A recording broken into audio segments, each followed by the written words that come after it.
Hoy hablaremos de salud circulatoria y vascular, de la importancia de la prevención y de cómo debemos cuidar nuestras venas y arterias para evitar problemas futuros más graves. Con la llegada del calor se acentúan los síntomas y es habitual que las personas con piernas hinchadas o varices se quejen de malestar y de dolor. Ya sea por desconocimiento o por resignación, poca gente hace prevención y como en el resto de especialidades médicas, la prevención en la salud vascular es básica. Como siempre decimos, la medicina preventiva es la mejor medicina. De todo ello hablaremos hoy con la doctora Paulina Pérez, doctora especializada en angiología y cirugía vascular con más de 15 años de experiencia y que trabaja actualmente en el Barcelona Vascular Center del Centro Médico Tecnun de Barcelona. Como siempre, antes de entrar en materia, recordaros que siempre nos acompaña Nators Plus, nuestra empresa de suplementación de confianza. Hoy presentamos el suplemento Circulación Piernas Ligeras de Vitalar, un complemento a base de plantas como el castaño de Indias. Hoy hablaremos de él, el ginkgo biloba o el mirtilo, todos con acción venotónica y antioxidante con vitaminas y minerales óptimos para minimizar y reducir los síntomas de las piernas cansadas, de las piernas pesadas y las molestias también asociadas a esta insuficiencia venosa leve. Como siempre os espero en la comunidad Soy Como siempre también os digo, con contenido de alto valor exclusivo para la gente que apoya nuestro proyecto. Entra en soycomocomo.es/comunidad y verás todo lo que ofrecemos cada semana a nuestra gente. Y hoy también te quiero hablar de Comoduca, nuestro primer producto saludable, una mezcla de frutos secos, especies y semillas que tiene proteínas, tiene grasas saludables y tiene fibra, es la panacea. Y para agradecerte que seas oyente del podcast, te ofrecemos con el cupón podcast8 un 8% de descuento si entras en comoduca.com y pruebas nuestro primer producto, y van a venir más. Y ahora sí, doctora Paulina Pérez, bienvenida al podcast. Muchas gracias, agradecida de estar en esta comunidad. Bueno, y nosotras también, porque decíamos, o ahora o nunca, vamos a hablar de esto, vamos a meter a Paulina. Perfecto. Estabas ahí como en un listado de nombres y te hemos colado porque digo, ostras, es que en septiembre ya nos pilla tarde. Hoy vamos a hablar de un problema que tienen tantísimas mujeres. Unas somos más conscientes que otras de la problemática, quizá por las molestias y el dolor, pero eso no quita que haya muchas personas con problemas de circulación, aunque no tengan molestias y dolor, ¿verdad? Muchísimas. Hay estudios epidemiológicos que hablan de hasta un 50 o 70% de la población a lo largo de su vida va a desarrollar algún tipo de insuficiencia venosa crónica. O sea que no estamos hablando de poca gente. Total, que el trabajo lo tendrás de por vida. De por vida, de por vida. A no ser que la gente se cuide mucho y cambiemos los genes, es muy difícil. Y dime que a veces es aleatorio. He conocido a alguna amiga que tenía auténticos problemas de circulación y no hay persona que se cuide más. Sí, a ver, hay un punto aleatorio a veces. Claro. Después hablaremos mucho de estilo de vida, pero... Claro, sí, hay un punto de mala suerte, digamos. O sea, que hay gente que aunque se cuide muchísimo puede desarrollar varices o una insuficiencia venosa en cualquiera de sus grados. Sí. Bueno, vamos a entrar a fondo y a disfrutar un ratito. Doctora, cuéntanos qué significa tener mala circulación en las piernas, que no sé si es lo mismo que tener insuficiencia venosa. Bueno, a ver, el concepto de mala circulación es un concepto popular, digamos, no es un concepto médico estrictamente dicho, ¿no? Habitualmente la gente asocia mala circulación con tener una insuficiencia venosa, exactamente. Si hablamos de mala circulación podríamos referirnos a la circulación arterial o a la circulación venosa o incluso a la circulación linfática, ¿no? Que son el sistema circulatorio que tenemos nosotros en nuestro organismo. Pero habitualmente la gente se refiere a yo tengo mala circulación a tener alguna patología venosa, ¿vale? Entonces, para entender eso es fundamental saber cómo funcionan las venas en nuestro organismo y para qué sirven, ¿vale? Entonces, nuestras venas, todo el mundo ya me imagino que a estas alturas lo debe saber, pero las venas se encargan de retornar la sangre que ya ha sido utilizada por el organismo hacia el corazón, ¿vale? Para volver a oxigenarlo, depurarlo y volver a irrigar todos los órganos que necesitan sangre para funcionar correctamente. Las venas lo hacen de esa forma gracias a varios sistemas que tenemos dentro de las venas. El principal de ellos son unas válvulas. Las válvulas venosas, que tienen esta forma así, permiten que la sangre vaya solo en un sentido, solo en el sentido hacia el corazón. Se abren cuando la sangre quiere ascender hacia el corazón y se cierran impidiendo que vayan en sentido contrario. Cuando estas válvulas se lesionan por distintos factores que ya comentaremos más adelante y permanecen constantemente abiertas, pues la sangre se remansa en las piernas y esto produce una hipertensión venosa y la consecuente insuficiencia venosa. Además de las válvulas hay otro sistema muy importante que es la bomba muscular. La bomba muscular, que mucha gente se olvida de ella, pero principalmente en los gemelos de las piernas, cuando los gemelos se contraen, exprimen las venas para que éstas sigan llevando el flujo de sangre hacia el corazón. Y eso es muy importante de cara a entender por qué el sedentarismo o el estar de pie muchas horas o el estar sentada muchas horas, pues favorecen el tener insuficiencia venosa. Y luego hay una tercera parte que también facilita el flujo hacia el corazón de las venas, que es una función aspirativa cuando nosotros respiramos concretamente con la inspiración, que produce como si fuera una aspiración de la sangre hacia el corazón. Pero ese es un factor muy pequeñito, que no influye en demasía. Sobre todo son las válvulas y la contracción muscular, las dos cosas más importantes. Ahora vamos a hablar de todos los estadios de problemas de insuficiencia venosa, de cómo se trasladan en el cuerpo de una forma visual y física, pero ahora que hablabas de los gemelos, me ha venido que yo hace tiempo pienso, ostras, yo tenía unos gemelos delgaditos, porque es como si a veces cuando me hago algún masaje anticelulítico, noto aquello que va pasando con la edad, como si en vez de subir para arriba la circulación bajara y se aposentara en sitios como los gemelos, cuando con cierta actividad diaria y actividad física y tal, normalmente, visualmente, no era así para nada. Y al hacerme mayor noto como mucha más densidad en los gemelos. ¿Tiene que ver con la circulación? En teoría la masa muscular no debería relacionarse con eso. Pero sí que es verdad que, claro, a medida que ejercemos la fuerza muscular, las venas se drenan mejor. Y es verdad que con el tiempo, las venas, simplemente con el factor de edad, factor de riesgo de edad, las venas también se van deteriorando. Entonces, a lo mejor, por algún tipo de ejercicio, pues tú haces esto que aumente la masa muscular del gemelo, pero en principio no tiene relación. Es masa muscular. Bien, claro, bien, no, bien. Lo que sí que tiene relación es que es verdad que el contraer el gemelo, pues es lo que te hace ayudar al drenaje venoso. Esto sí. Pero no el que tú notes que tienes mayor gemelo, no. Eso en principio no tendría nada que ver. Arañas vasculares. Esto sería el estadio más light. Este es el primero. De hecho, con conocimiento de causa, si quieres, podemos hablar de eso. A ver, de hecho, antiguamente no se consideraba ni dentro de los grados de insuficiencia venosa. Actualmente ya se sabe que sí que es un grado incipiente, que muchas veces simplemente es un factor estético y que a menudo no evoluciona a los grados más graves de insuficiencia venosa, pero sí que se considera actualmente dentro de la insuficiencia venosa. Y las arañas vasculares son aquellas venitas muy chiquitinas, muy superficiales en la piel, que normalmente, aunque pueden ir acompañadas de algún síntoma leve, normalmente es un factor simplemente estético. Esas arañitas nunca se van a desarrollar en varices futuras, lo que sí pueden acompañar a las varices.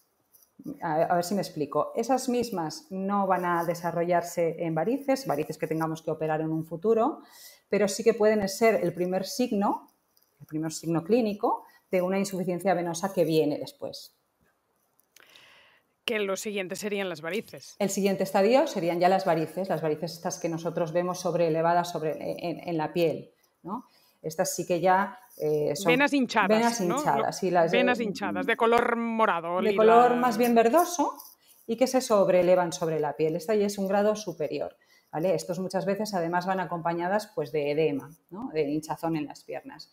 Al final del día o pues eso, cuando haces un viaje largo o cuando estás muchas horas sentada o de pie. Ese es el siguiente grado. ¿Y este grado es siempre preocupante y siempre hay que intervenir?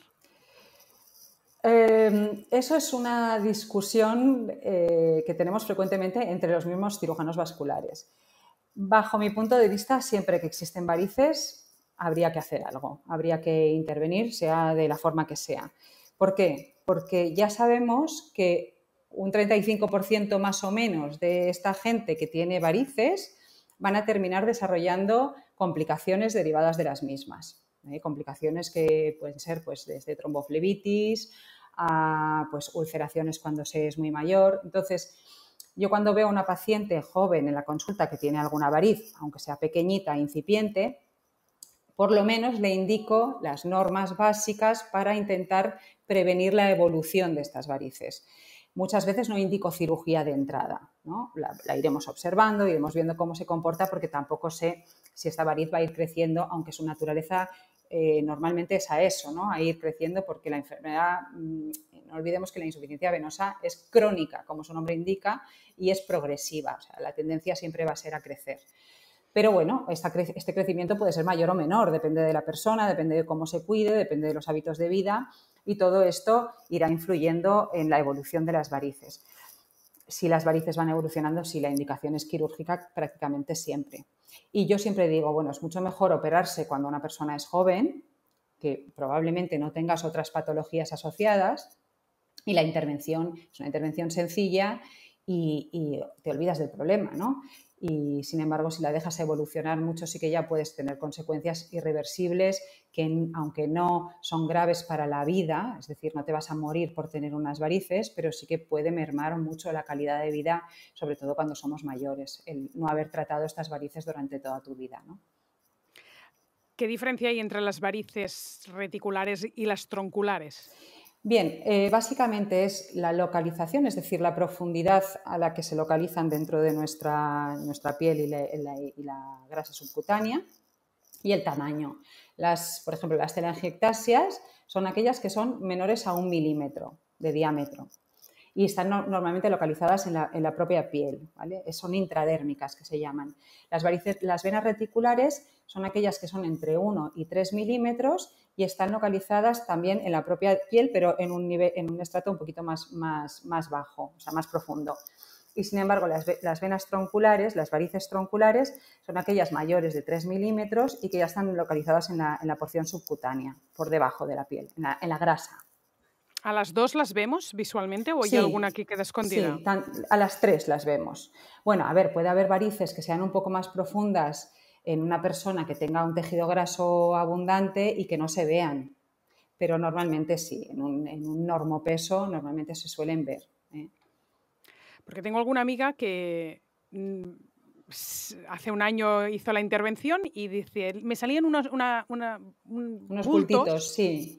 Bueno, Me dijeron que era un riesgo grave y sí, yo iba ahí, pues me van a dar una crema y me voy a ir, y no. ya. Y acabaron con el láser y dice que al cabo del año bien del todo no está, ni de los bultitos ni de las cicatrices, Vaya, supongo que del láser. No hace vaya. un año aún, que después hablaremos un poco del tratamiento y de Sí, las posibilidades y de cómo tiene que quedar la cosa al cabo de un tiempo. sí. Pero sí me quedé con la duda de, ¿y entonces lo tuyo, esos bultitos, eran varices o no? Porque visualmente ella nunca hubiera dicho que tenía varices. Ya, pues a ver, normalmente se ven. Es verdad que si es un grado muy incipiente, pues a veces simplemente lo ves pues con alguna exploración como una ecografía, pero habitualmente se suelen ver o palpar, ¿eh? A veces simplemente con la palpación podemos notar que hay varices, aunque no sean muy evidentes a la visión.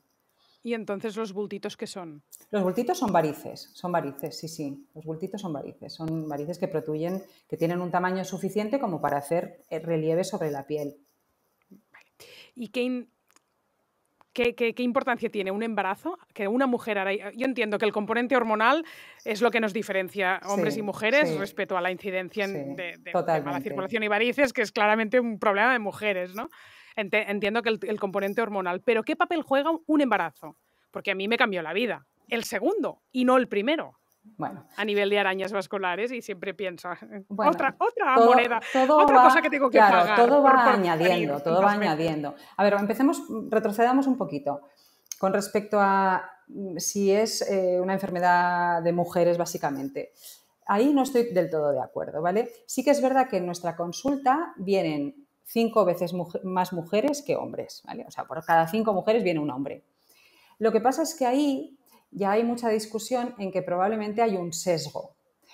¿Por qué? Porque las mujeres tenemos mucho componente estético, para entendernos. Entonces, muchas veces consultamos sin tener dolor, simplemente porque nos molestan estéticamente bien las arañitas o las venas reticulares, que se me transparentan mucho las venas, la gente dice, ¿no? Y ese componente estético pues hace que haya un sesgo ya en la consulta, ¿no? Que acudan mucho más a nosotros las mujeres que los hombres. Ahora cada vez más hay más hombres que vienen antes. ¿Por qué? Porque los hombres suelen depilarse ya. Antes no se depilaban y con el vello pues se escondían las telangiectasias, por ejemplo, era rarísimo tratar a un hombre de arañas vasculares y ahora cada vez es más frecuente. Eso por un lado. Por otro, claro, la progesterona tiene un papel fundamental. La progesterona es una hormona que es miorrelajante, es decir, que relaja la musculatura. Y la vena tiene su musculatura y al relajarla pues hace que esas venas se dilaten más. En el embarazo los niveles de progesterona aumentan muchísimo para precisamente mantener ese embarazo y que el útero no se contraiga, o sea, relaja el útero, digamos, para que no expulse el feto antes de hora. Entonces los niveles de progesterona son muy elevados. Claro, si tú vas sumando embarazos, pues toda esa vasodilatación que vamos teniendo, además de la hormona, el peso abdominal, ¿no? El propio peso abdominal y luego la tendencia a que muchas mujeres durante el embarazo también ganan más peso de lo debido, también hacen menos ejercicio de lo debido, porque ahora ya es verdad que las mujeres jóvenes que se quedan embarazadas cada vez son más conscientes de que no deben dejar de hacer ejercicio físico, ¿no? Que hay algunas que con una barriga hacen una de deporte de fuerza que hasta me da apuro verlas. Pero esto antes, en redes. Esto antes no era así. Impensable. Sí. Antes, no. Bueno, a mí me dijeron, ni se te ocurra los 3 primeros meses que esto tiene que aguantar, claro, moverte demasiado. Claro. Es que antes era bueno, estabas casi enferma si estabas embarazada, ¿no? O sea que, y ahora, gracias a Dios, ese concepto ya se ha disuadido, ¿no? Entonces la gente pues, cada vez hace más ejercicio, cada vez gana menos peso en un embarazo, porque también antes se toleraba todo, ¿no? Pobre que está embarazada, que coma todo lo que quiera, o come por dos, o todas esas cosas que se decían antes. Y ahora cada vez nos cuidamos. Bueno, pues todas estas cositas que van sumando, el factor hormonal, la presión abdominal que comprime también las venas y hace que el retorno venoso de las piernas se dificulte, que se dilaten cada vez más las venas. Esas venas al dilatarse, recordad que tenemos unas válvulas dentro que cuando se dilatan, ¿qué pasa? Pues que llega un momento que no coaptan, ¿no? Al no coaptar, pues toda la columna de sangre se retiene en las piernas y eso hace pues, que se fabriquen más varices, ¿eh?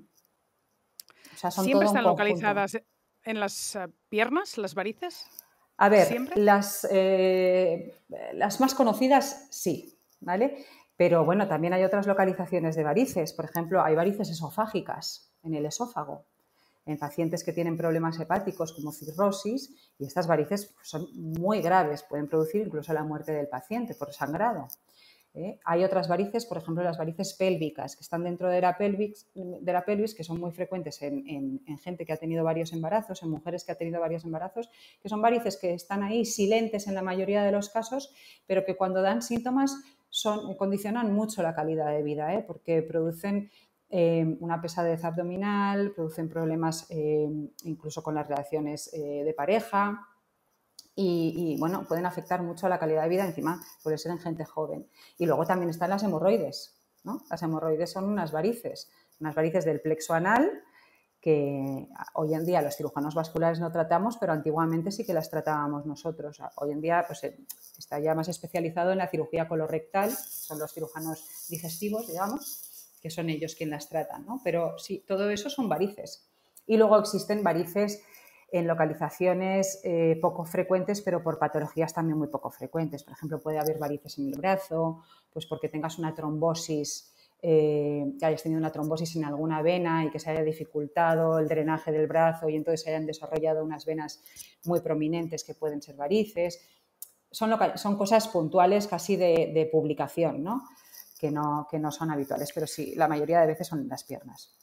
Porque, por ejemplo, en las manos, cuando tenemos unas manos muy venosas y la vena la ves muy hinchada, sí. Eso no tiene nada que ver. No, eso no son varices, eso son venas que funcionan correctamente, pero que son muy prominentes. Habitualmente, a mí me pasa, yo tengo unas venas que se me ven mucho en el dorso de las manos porque tengo unas manos muy delgadas, ¿no? Entonces, habitualmente cuando no hay una capa de grasa que las esconda, pues se ven mucho. Y esto es muy genético. Probablemente las tienes igual que tu madre, ¿no?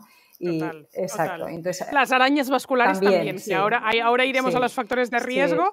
Pobre mi madre, siempre digo, todo es culpa tuya. Las arañas Sí, sí. vasculares también. Las venas en las manos, y mucha gente consulta, se pueden tratar de forma estética, pero no son varices, son venas que funcionan correctamente bien, pero que se ven mucho. Y hay gente que estéticamente le molesta mucho. Bueno, eso es ya a gustos, colores, ¿no?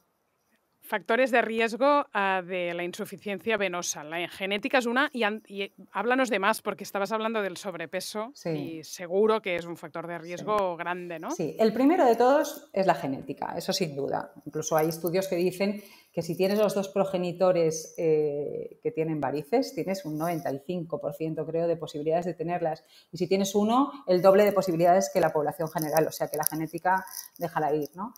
Pero aparte de esto, el sobrepeso es el segundo factor fundamental. El sobrepeso, pues eso, hace, además se suele asociar con sedentarismo, con falta de ejercicio y todo esto pues desarrolla que las varices no puedan drenar correctamente, sobre todo con el sobrepeso abdominal y pues se vayan dilatando.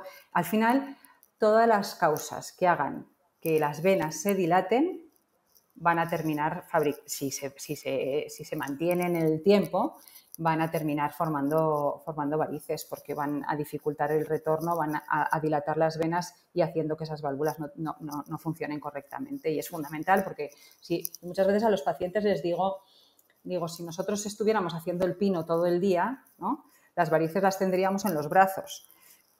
Pero las varices se producen en las piernas, ¿por qué? Porque por la fuerza de la gravedad. La sangre quiere ir hacia el suelo, ¿no? Y si las válvulas no lo impiden o la bomba muscular no lo impiden, pues terminan fabricándose varices en las piernas. No sé si andar es un gran remedio o no es nada Bueno, suficiente como para prevenir. sí, se habla de que el ejercicio debe ser moderado y sin impacto. Claro. Porque el propio impacto, incluso hay deportes, por ejemplo, deportes de contacto, que también pueden lesionar las válvulas. Las válvulas son muy frágiles, o sea, son una membranita fragilísima. De hecho, se han intentado hacer cirugías para reconstruir estas válvulas y nunca ha funcionado porque es prácticamente, bueno, iba a decir papel de fumar, pero ni eso. O sea, son válvulas muy frágiles. Entonces, con traumatismos, con el deporte de impacto repetido, pues también se pueden afectar esas válvulas. Incluso hay gente que es muy deportista, ¿no? Y según el deporte que practique, pues también tienen varices por eso, ¿no? Porque ese impacto repetido puede lesionar esas válvulas. Es que te lo pregunto porque hace unos días hicimos un podcast con un experto en deporte, Felipe Isidro, que os recomiendo también mucho el podcast, y hablábamos de celulitis y de deporte y de sobrepeso y deporte, obesidad, deporte, y dijo, el impacto para una celulitis no es nada bueno y Claro. no lo es ni correr, que tiene impacto, Sí, ni tan siquiera unas sentadillas si son sentadillas con salto. ya. Cosas de impacto y de repetición, para una celulitis no. Pero si lo que quieres es conseguir otra cosa, quizás Claro, sí. claro. Pero claro, es que ¿qué mujer no tiene problemas, unas arañas vasculares en una celulitis? O una cosa o la otra o las dos. Sí, O sea, sí. es que no sé. Sí, sí, lo Es heavy tenemos. porque son 2 podcasts ya que llevamos que nos estáis diciendo, ojito con el deporte de impacto. Sí, bueno, y para las articulaciones y para, ¿no? A ver, es como siempre. Yo creo que el deporte, lo ideal es hacerlo de forma moderada y continuo. O sea, hacer 30 o una hora de deporte diarios, ¿no? 30 minutos, una hora de deporte diarios puede ser sin impacto mejor. Nadar es perfecto para las varices porque además el frío del agua también contrae los vasos y te aumenta el tono vascular y es beneficioso. Pero sí, los deportes con impacto no sé si están demostrados muy científicamente, o sea, si se han hecho estudios comparando distintos tipos de deporte, pero la experiencia clínica eso nos dice, ¿no? Que los traumatismos, microtraumatismos, el fútbol, por ejemplo, que se dan patadas continuamente, o deportes de alto impacto, por ejemplo, el tenis que aceleran y frenan muy de golpe, también son propensos a tener varices, ¿no? Tenistas, futbolistas. Sí, sí. Qué interesante. En otro podcast salió un término, glicocálix, que Sí, no sé, que tiene que ver con el sistema vascular. sí. No sé si nos puedes contar un poco Bueno, qué es a el ver, glicocálix. Lo hablamos con el sí, cardiólogo exacto. Esteban Larronde. Exacto. Es que el glicocálix es una entidad muy interesante, pero que sobre todo está estudiada más en el sistema arterial. Porque, lógicamente, claro, todos los estudios en un principio se focalizan en enfermedades potencialmente graves y mortales, ¿no? Como son, pues esto, la enfermedad coronaria o una enfermedad cerebral para los ictus, etc.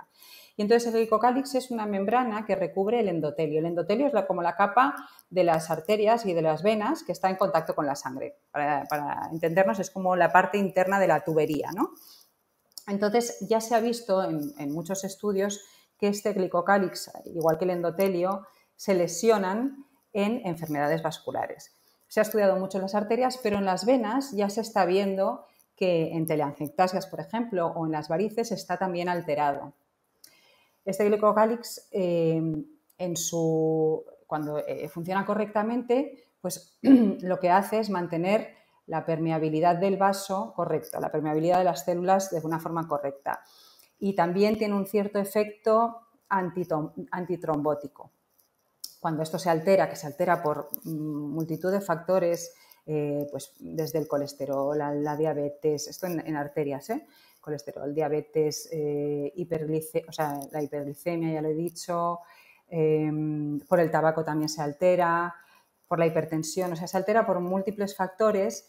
Pues claro, la permeabilidad de las células endoteliales se altera y produce una cascada inflamatoria, que es lo que al final lesiona la pared del vaso, hace que la pared sea más friable y de todas las consecuencias estas, pues de edema, de extravasación de sustancias como puede ser la hemosiderina en estas piernas que vemos, que seguramente habréis visto en gente mayor que tiene las piernas como marrones en la piel, ¿no?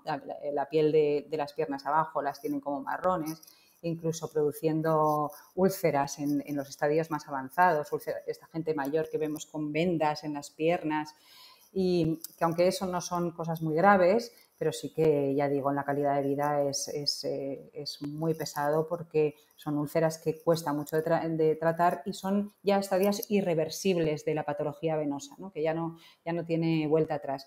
Y luego hay muchas líneas de investigación para el tratamiento de la patología venosa enfocadas en esto, en recuperar el glicocálix o protegerlo, ¿no? Para que no se lesione. Pues eso, pues desde dietas antiinflamatorias, que de esto sabrás mucho tú, y bueno, y ahí van todas las líneas de investigación. Hay algunos fármacos que también, pero ya digo, en la parte venosa, en la insuficiencia venosa, está como muy incipiente todavía.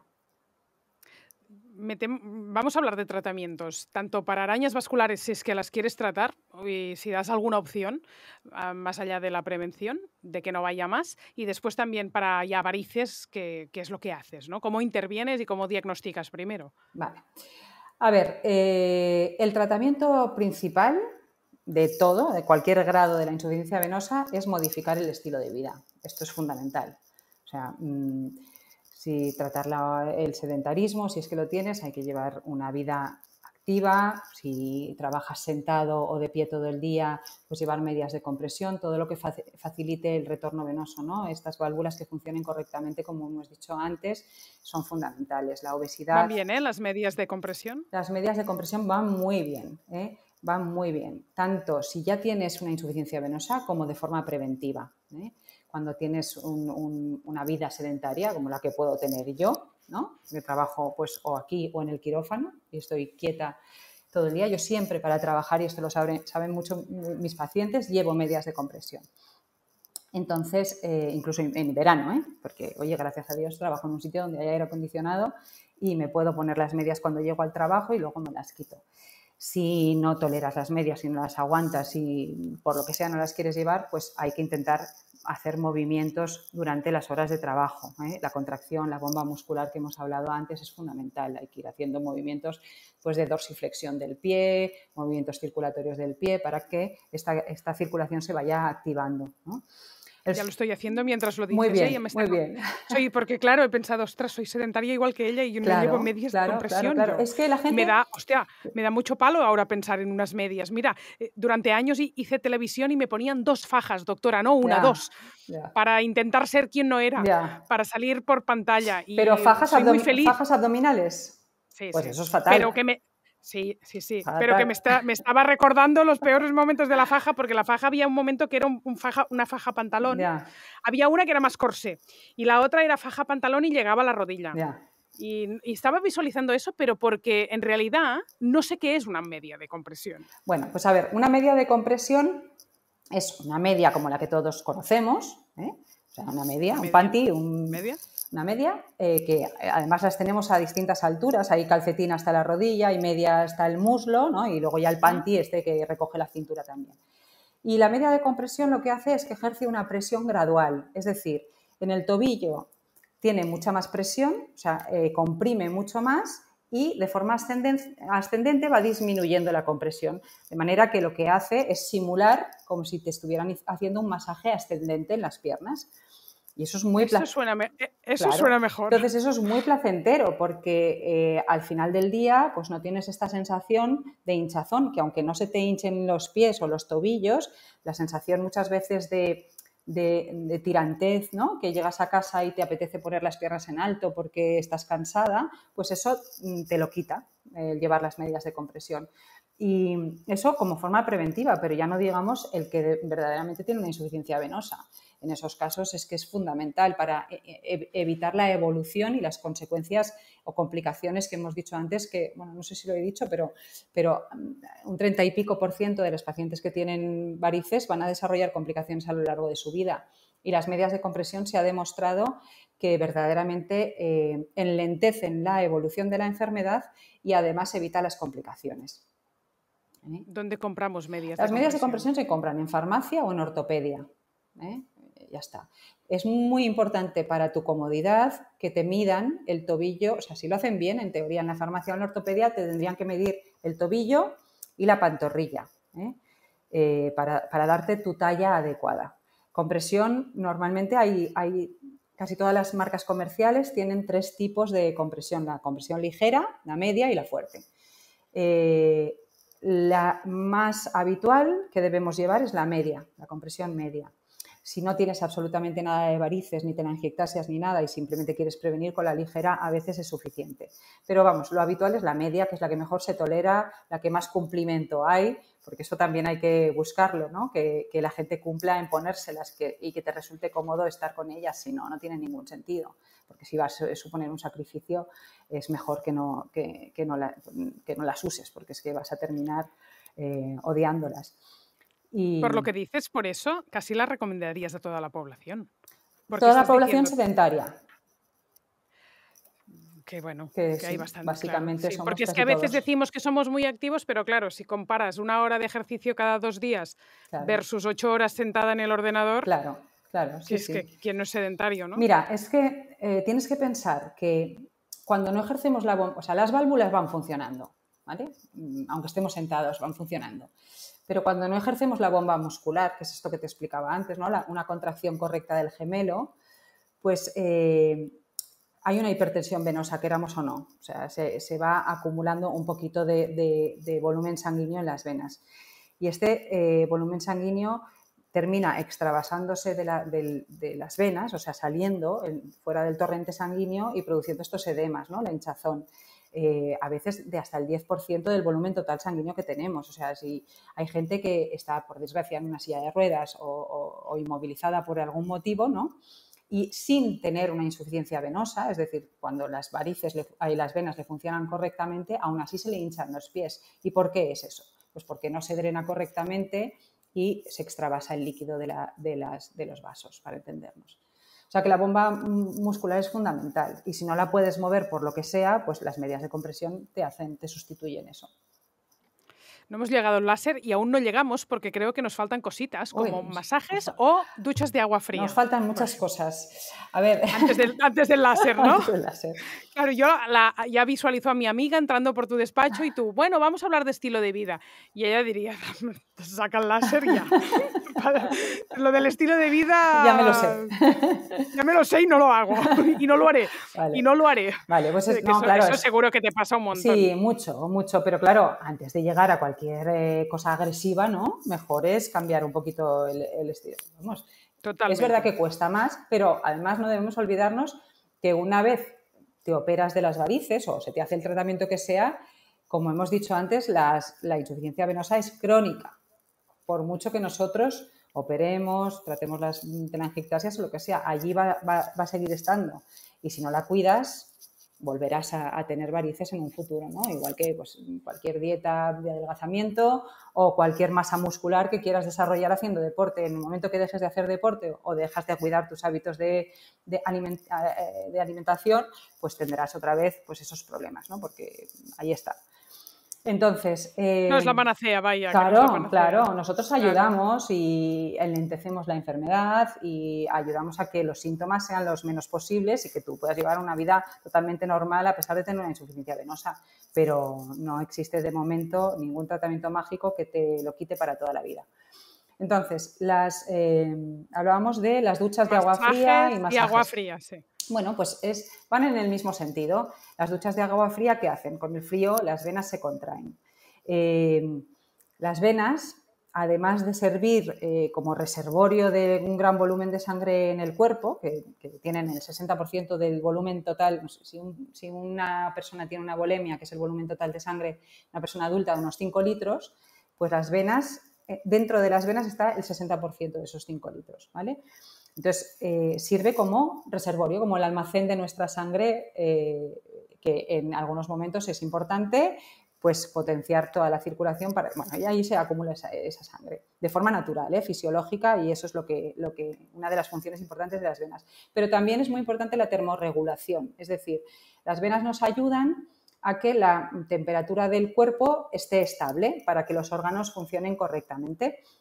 Entonces, por eso, cuando hace mucho calor, las venas se dilatan más y las vemos más prominentes.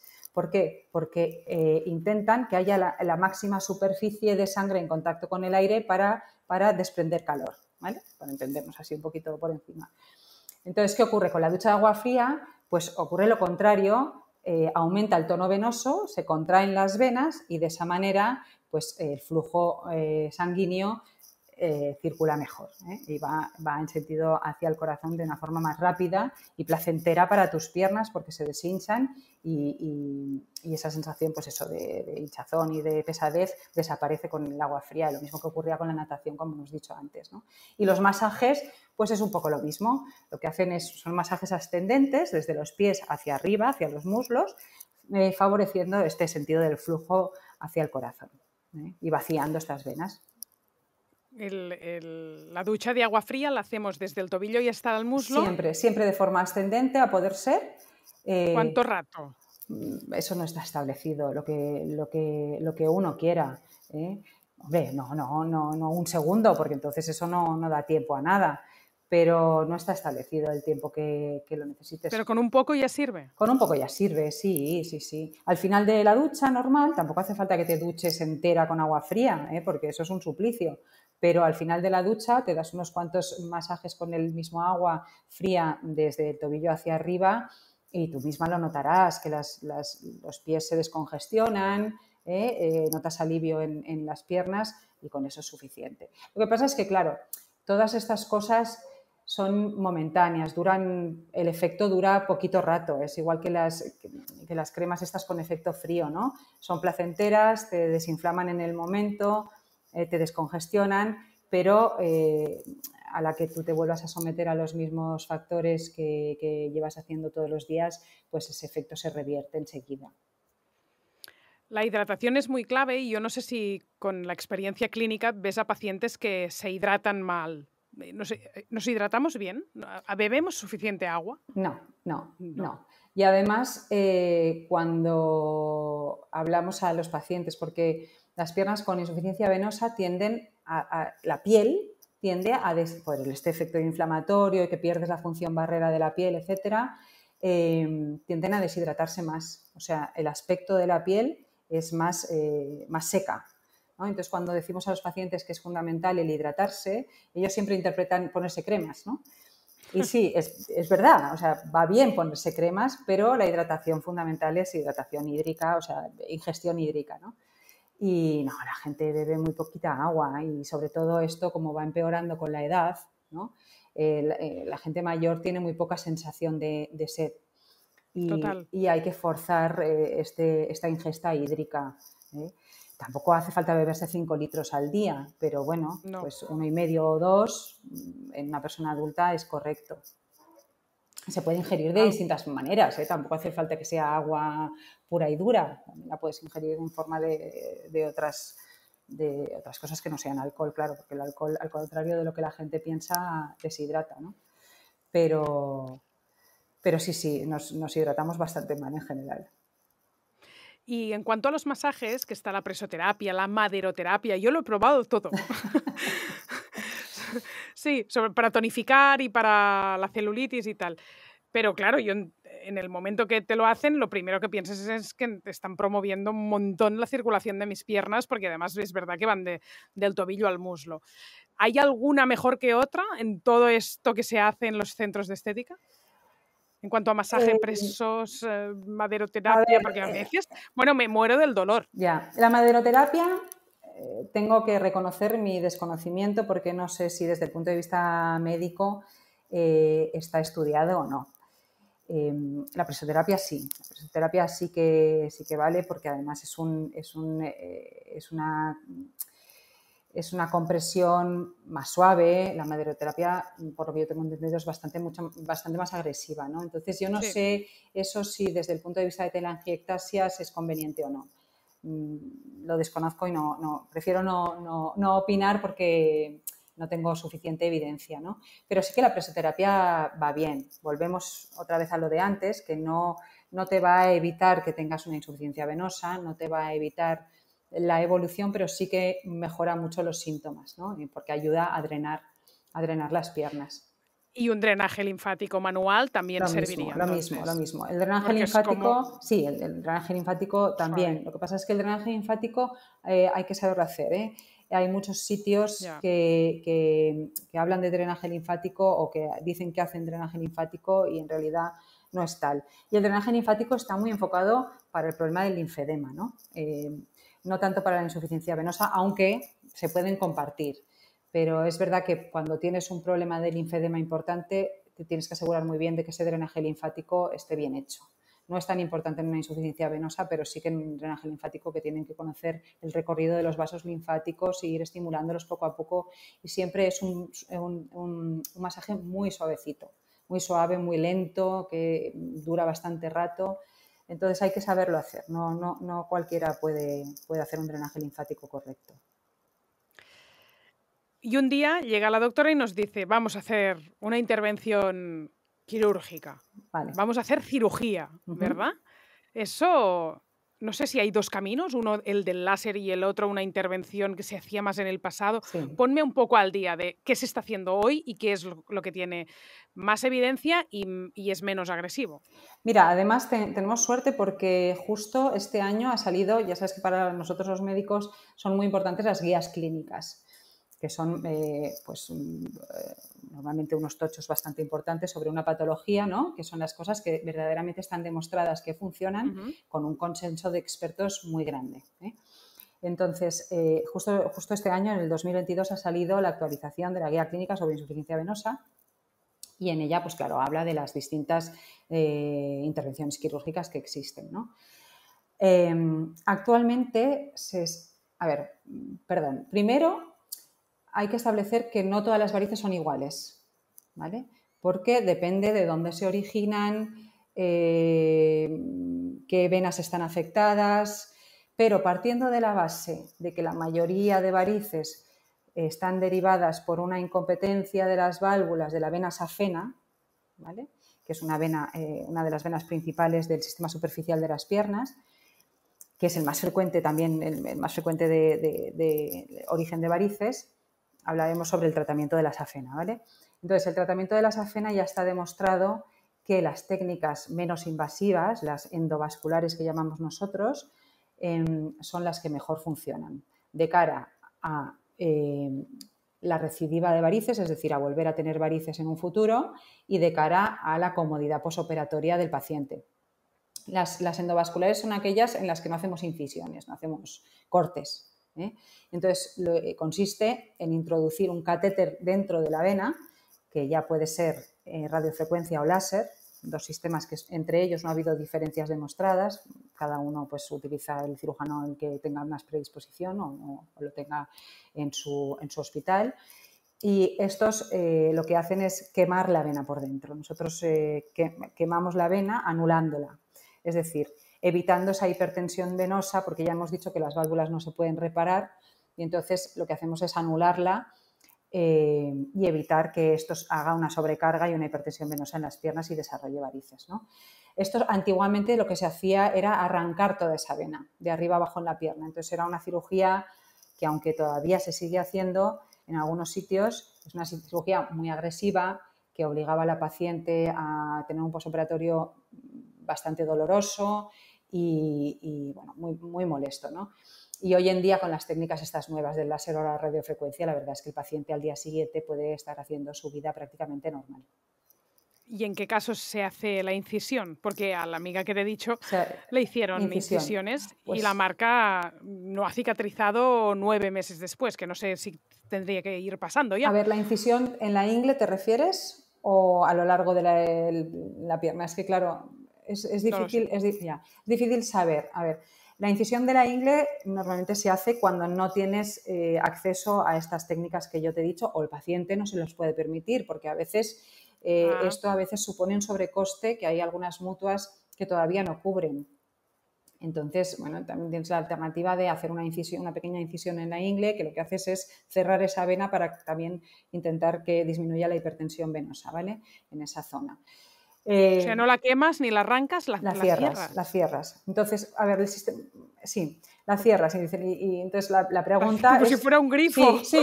Y entonces la pregunta que hacen todos los pacientes es ¿por dónde va mi sangre, no? Ahora que la he cerrado o la he anulado, ¿no? Parece que hay un tapón de golpe. A ver, hay que conocer que el sistema que desarrolla las varices es el sistema venoso superficial, normalmente. Es que, supongamos que es este. Y el sistema venoso profundo, que es este, que es el que la mayor parte de sangre va por el sistema venoso profundo, entre ellos hay comunicación, ¿vale? Hay unos tubitos que comunican, que son venas perforantes. Entonces, cuando nosotros anulamos un trozo de la vena superficial, el resto de la vena se drena, o sea, la circulación va por las venas que funcionan correctamente hacia el sistema venoso profundo y de ahí hacia el corazón, ¿vale? O sea, que lo que hacemos es anular ese fragmento de vena que funciona incorrectamente y que produce una sobrecarga sobre el resto del sistema venoso. ¿Y el cuerpo es tan sabio que encuentra la carretera para seguir a las otras venas? Sí, porque esa carretera ya está hecha, ya está funcionando. O sea, no se nos estropea todo el sistema venoso de golpe, se nos estropea un fragmento, para entendernos. Entonces, ese fragmento, como no podemos repararlo, todavía no hemos encontrado la forma de repararlo, lo que hacemos es anularlo para que no perjudique a todo el resto del sistema venoso. ¿Qué pruebas se hacen para evaluar la salud vascular cuando tienes una paciente delante? Aparte de, me has dicho que de forma táctil ya detectas enseguida. La exploración física es fundamental, esto ante cualquier visita médica, ¿no? Aparte de la anamnesis con la historia clínica, antecedentes, factores de riesgo, todas estas cosas, pero la exploración física primero es fundamental, pero para nosotros es una herramienta básica, igual que para los cardiólogos el fonendoscopio, ¿no? Para nosotros es básico el ecodoppler. El ecodoppler es una ecografía orientada a valorar el flujo venoso, el flujo vascular, ¿vale? El ecodoppler lo utilizamos tanto para valorar arterias como para valorar venas. Es una ecografía, por lo tanto es una exploración totalmente inocua, barata, sencilla, rápida, que se hace en consulta y que cualquier cirujano vascular actual domina perfectamente. Entonces, todo paciente que viene a nuestra consulta es rarísimo aquel que no se le hace esta exploración porque prácticamente todos los cirujanos vasculares disponemos de uno en consulta. Y en el ecodoppler pues vemos eso, qué sistema es, en el caso de varices, qué vena es la afectada, si es que la tiene, qué válvulas son las que no funcionan correctamente, de dónde vienen y dónde van esas varices que ellas se ven en la pierna, o simplemente si el sistema principal venoso está bien, funciona correctamente y lo único que tiene son las telangiectasias, pues ya se orienta más de forma estética, ¿no? a un problema básicamente estético. ¿Y dais algún tipo de suplementación, medicación, crema, fitoterapia, aparte de la intervención Sí, no, por supuesto. por láser a la Sí, persona? sí. A ver, todos estos suplementos o tratamientos farmacológicos que hay, todo esto está orientado a mitigar los síntomas, ¿vale? Los síntomas de la insuficiencia venosa de pesadez, hinchazón, picor, calambres, ardor, quemazón, todas estas sensaciones que tienen las mujeres que padecen varices e incluso muchas que no las padecen, pero tienen este síndrome de piernas cansadas que es muy molesto a veces y sobre todo en verano, que empeoran los síntomas siempre. Entonces, justo en la guía esta que te decía, pues habla de 3 elementos básicos que tú conocerás muy bien, que es el ruscus, el extracto de vid roja y el castaño de Indias, ¿vale? Estos 3 elementos han demostrado en estudios a doble ciego, que doble ciego significa que nosotros damos un fármaco, o estos elementos que te estoy hablando, a unos pacientes y les damos placebo, es decir, una pastillita de azúcar o de lo que sea, a otros pacientes sin que lo sepa ni el paciente ni el médico, ¿vale? Con lo cual no podemos interferir en nada en lo que ellos nos cuentan después. Y se ha demostrado que estos 3 elementos mejoran sustancialmente los síntomas de la insuficiencia venosa, tanto el dolor como Pero la estamos hinchazón. hablando del síntoma, no estamos hablando de que acompañe el tratamiento como tal, que esto es láser y punto. Sí, claro, el tratamiento como tal, pero lo que pasa es que muchas de estas pacientes tienen esos síntomas asociados y muchas incluso habiéndolas intervenido. Mejoran, pero sí que es verdad pues que mucha gente, aún así, en la época de verano sobre todo, tenemos que suplementarlo con algunas cosas más, partiendo de la base que hayan cumplido con todo el resto de cambios de hábitos de vida que esperamos que lo hagan, ¿no? Pero sí, durante el verano damos muchos tratamientos de este tipo, ¿eh? Y luego, pues en cremas lo mismo. ¿Y es habitual repetir láser al cabo de cuándo? ¿De No, a cuánto ver, el tiempo? porcentaje de éxito de la intervención a los 5 años es del 90 y pico por ciento. Lo normal no es repetir. Lo que pasa es que, como he dicho antes, como la insuficiencia venosa es crónica, lo que ocurre muchas veces es que la gente, una vez operada y se encuentra bien, ya se olvida. Pasa de todo. ¿Y Entonces, salen por otro lado o qué? exacto, salen por otro lado y entonces eso es lo típico que la gente dice por ahí, ¿no? Te operas de las varices y te vuelven a salir. Bueno, depende, claro. Nosotros siempre aconsejamos a los pacientes que aunque se hayan operado y se encuentren bien, vengan a una revisión anual porque enseguida nosotros podemos ver si hay alguna vena que está empezando a dilatarse y tratarla, por ejemplo, con esclerosis, ¿no? Que es con unas inyecciones de un alcohol que queman las venas para cerrarlas y que el cuerpo ya las degrade y las consuma y desaparezcan, ¿no? Porque es lo que se hace con las telangiectasias también. Entonces, es fundamental que aunque tú te encuentres bien y te hayas intervenido, sigas los controles que te mande tu cirujano para evitar precisamente eso, recidivas, ¿no? y que vuelvas a tener, aparte de que pues llevarla, es lo mismo que cuando estás haciendo cualquier tipo de tratamiento, si tú tienes un control médico, la adherencia a ese tratamiento va a ser mucho mayor. Entonces, siempre nosotros pues recordamos la importancia de las medidas de compresión, damos el tratamiento adecuado, pues como lo que hemos dicho para el verano, ¿no? Y controlamos el peso, si ha engordado, pues le decimos que tenga cuidado. Bueno, todas estas cosas que va bien recordarlo de vez en cuando, ¿no? Por un médico, porque si no, los pacientes pues eso, se relajan y piensan que ya nunca más van a volver a tener el problema y el problema está ahí. Y no hemos hablado del tabaco, que no sé si cuando haces una anamnesis lo preguntas y Sí. la gente es sincera porque es un factor de riesgo muy heavy, claro, dices, bueno, pues nada, pues allá tú, que vas, sigues fumando. No, la gente suele ser, yo creo que sí, que la gente suele ser sincera porque ya se ha dado cuenta de que mentir al médico no tiene mucha importancia. A mí me da igual si tú fumas o no, ¿no? Yo lo estoy haciendo por tu bien. Quiero indicarte las cosas que puedes hacer y las que no, y la gente, todo el mundo ya sabe que el tabaco es perjudicial. O sea, eso, el hacerse el despistado no vale, no sirve. Es verdad, tengo que reconocer que el tabaco no, de momento, a pesar de que me duele mucho decirlo, no es un factor de riesgo para la insuficiencia venosa. ¿No? No, para las arterias mucho. Para las arterias mucho, pero si tú lees en cualquier sitio factores de riesgo para la insuficiencia venosa, obesidad, sedentarismo, embarazo, bueno, todas genética, ¿sí? Tal, pero el tabaco no está. No está. Terminará estando, yo creo, porque el tabaco interfiere mucho en lo que hemos dicho antes del glicocálix.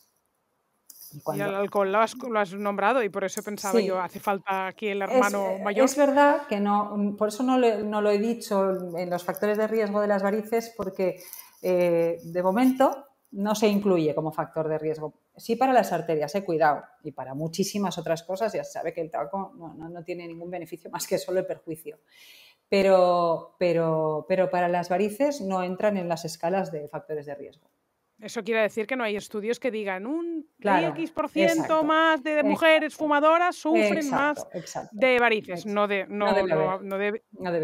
haber. O a lo mejor no es un factor independiente, ¿sabes? Un factor de riesgo independiente.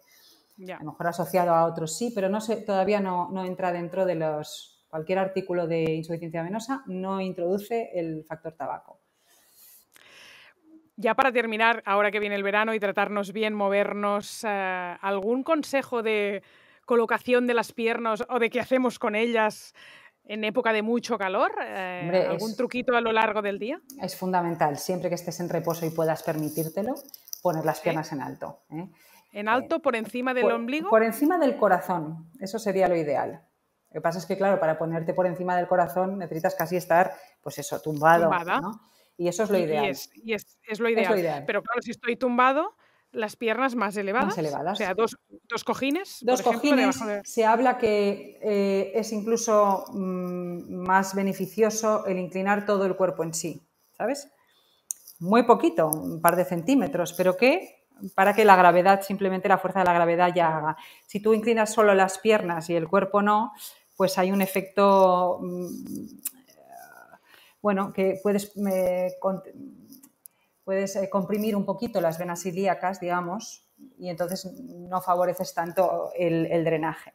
Pero bueno, yo creo que esos son cosas mínimas, detalles, pero que en realidad... No, me estaba imaginando en qué superficie voy a estar un poco al revés, como para que, mientras puedas, que haga bajada, ¿no? Que sí. Un poco que haga bajada, bueno, y que la sangre me vaya por ejemplo, en casos graves de insuficiencia venosa, que tienen úlceras y todo esto, y se lo pueden permitir, que también suele ser gente mayor, que además se les asocia un poco de reflujo y estas cosas, y a veces es difícil indicarles mucho la elevación de las piernas, pero solemos decir que debajo de las patas de la cama coloquen un libro, por ejemplo, ¿no? Y con esto suele ser suficiente para el descanso de las piernas. O sea, no tanto camas articuladas que te levantan que bueno, si lo tienes estupendo, ¿no? Pero que simplemente elevando un poquito debajo de las patas de la cama, pues un par de libros del mismo grosor, sería suficiente. Vale. Para entenderlo, el concepto tiene que ser, pues eso, antigravitatorio, ¿no? Que venza la fuerza de la gravedad. Has dicho como unos movimientos muy sutiles de cuando estamos sentados, de mover un poco el tobillo, el pie haciendo movimientos circulares, pero ya si no estoy trabajando, aparte de moverme, algo cuando estamos de pie para las piernas que sea beneficioso, tipo sentadillas o zancadas o no sé, o... algún tipo de movimiento de piernas que sea mira, tengo aquí un momento muerto, voy a aprovechar para hacer la circulación. Mira, a mí lo que se me ocurre, claro, todos los ejercicios que se recomiendan suelen ser sentados, pero como igual que en el síndrome para evitar las trombosis en los viajes del avión, ¿no? Que ya hasta te vienen en las instrucciones del asiento delantero, te vienen los movimientos que tienes que hacer para evitar las trombosis, el síndrome del viajero, ¿no? pero se me ocurre de pie, por ejemplo, se me ocurre el hacer punta talón, ¿no? Que es un movimiento gemelar importante. Claro, porque tú estás tenemos que mover el gemelo. El gemelo. Es que el gemelo... Hoy he entendido esto, me ha quedado claro. El gemelo, para que entiendas la anatomía, está envuelto de una membrana que se llama aponeurosis, ¿vale? Entonces, dentro del gemelo pasa la vena profunda principal, que es pues, la vena gemelar, las venas popliteas, etc. Entonces, cuando el gemelo se contrae, la exprime, porque no puede contraerse hacia afuera, no puede aumentar su volumen hacia afuera porque está rodeada de esa membrana. Entonces, lo que hace es que al contraerse y aumentar su volumen, exprime a la vena. Entonces, el resto de grupos musculares no están tan alrededor de las venas. Por lo tanto, el más importante es la bomba muscular del gemelo. ¿Entiendes? Qué fuerte. Sí. Yo que pensaba, voy a mover la parte de la rodilla. Oye, todo lo que muevas, hacia arriba. Todo lo que muevas está bien. Pero es que no es fácil mover el gemelo. Hombre, no, tú estás así sentada y vas haciendo levantas punta talón, claro, sí. Te pones de puntitas, ¿no? Y vas contrayendo el gemelo. Lo estás probando ahora, o sea, ¿no? Estoy probando. Y vosotros también, que lo sé. Sí. Está, bueno, y si vais andando, que mucha gente nos escucha mientras va andando. Esto es lo que ocurre, por lo que dicen... ¿Se contrae solo? Sí, se contrae. ¿No? Con el movimiento normal de caminar, a no ser que tengas alguna patología que no puedas caminar normal, pero si caminas normal, se contrae solo. Por eso se dice también que en la insuficiencia venosa no debes llevar unos tacones muy altos. ¿Por qué? Porque los tacones altos ya vas continuamente con el gemelo en tensión, ¿no? Si tú te fijas, cuando llevas un tacón muy alto... Yo creo que mi madre tiene siempre en tensión el gemelo, claro, de tantos tacones que ha llevado en su vida. Ahí pobre. No ejerces la bomba muscular bien, porque no lo relajas, contrae, que es lo que ayuda a que las venas se expriman correctamente y el flujo vaya hacia el corazón. Entonces, por eso se dice, cuando tienes varices no lleves tacones muy altos. Es sobre todo por eso, porque no puedes ejercer esta bomba muscular correctamente. Vamos a poner toda la atención en el gemelo a partir de hoy, doctora. Me ha quedado muy claro. Es que es la zona que más exprime las venas. Es la zona principal, la bomba muscular del gemelo. Pero no siempre salen allí las varices, en cambio. No, claro que no. Ni las arañas vasculares. Es como, ¿y por qué salen no salen en el lateral del muslo, sí, en la parte superior? Sí, bueno, pero porque todo es un sistema interconectado entre sí. Entonces, si tú tienes sobrecarga venosa a nivel más distal, pues eso repercute a todo el resto de venas, ¿no? Entonces, claro, tú ten en cuenta que tú cuando vacías el gemelo, ¿no? Cuando vacías las venas de los gemelos, la vena poplitea, lo que haces es que al vaciar esta, como es toda una red, aspira, o sea, luego se vuelve a rellenar con todo el resto de venas, con lo cual vacía consecuentemente todo el resto de venas. ¿Me explico? Es decir, tú vacías la vena más gorda, para entendernos, y esta vena luego absorbe todas las otras, con lo cual a la vez vacías el resto. No sé si me explico bien. Perfectamente, vale. Sí. Pues yo hace tiempo que me observo el gemelo, por algo era, no sabía por qué. Algo le pasaba. Seguiré observando cómo se tensa y se destensa, que esta es la clave sí. Bueno, una de las claves que nos ha dado hoy, junto con las válvulas es lo más importante. Pues, doctora, ha sido un placer y recordaros que la doctora Paulina Pérez pasa consulta en la Clínica Tecnon de Barcelona. Y hasta, seguro, una próxima ocasión. Doctora, gracias. Muy bien, muchísimas gracias a vosotras.